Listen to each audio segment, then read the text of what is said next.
పార్వతీపురం మాన్యం జిల్లా కేంద్రంలో సాయంత్రం భారీ వర్షం కురిసింది. ఉదయం నుంచి మధ్యాహ్నం వరకు సూర్యుడు ఉగ్రరూపంతో ప్రజలు ఉక్కపోతతో ఉక్కిరిబిక్కిరయ్యారు.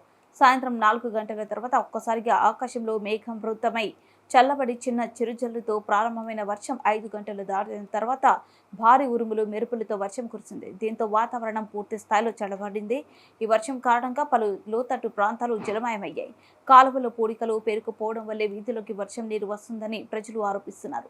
ఏదేమైనా ఈ వర్షం కారణంగా వాతావరణం పూర్తి స్థాయిలో చల్లబడడంతో ప్రజలు ఆనందం వ్యక్తం చేస్తున్నారు.